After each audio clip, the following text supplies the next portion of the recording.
పనిచేసే కొంతమంది సిబ్బంది కావచ్చు, స్టాఫ్ కావచ్చు, బేసిక్ సిపిఆర్ ట్రైనింగ్ ఆ డిఫైబ్రిలేటర్ ని అంటే ఒక 108 వెహికల్ వచ్చే లోపల, లైఫ్ సపోర్ట్ సిస్టమ్ వచ్చే లోపల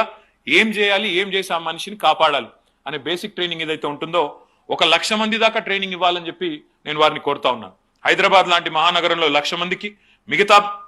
మిగతా జిల్లా కేంద్రాల్లో మిగతా ప్రాంతాల్లో కూడా ఖచ్చితంగా కనీసం కొన్ని 100 మంది కన్నా ట్రైనింగ్ ఇవ్వగలిగితే, అందులో మున్సిపల్ సిబ్బందిని, గ్రామ పంచాయతీ సిబ్బందిని, అదేవిధంగా పోలీస్ సిబ్బందిని, ఎవరికైతే పబ్లిక్ ఇంటర్ఫేస్ ఉంటుందో, ఏ డిపార్ట్మెంట్ కి అయితే ప్రజా సంబంధాలు తెల్లారులేస్తే ప్రజల్ని కలుస్తారో మన కలెక్టరేట్లలో కూడా పెట్టాలి డిఫైబ్రిలేటర్స్. అదేవిధంగా ఇతర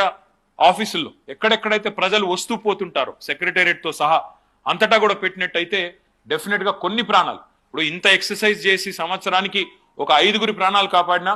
ఓ 5 కుటుంబాలను కాపాడిన వాళ్ళం అవుతాం. కాబట్టి డెఫినెట్ గా ఒక మంచి ఉదాత్తమైన పని, మంచి ఆశయంతో తెలంగాణ వైద్య ఆరోగ్య శాఖ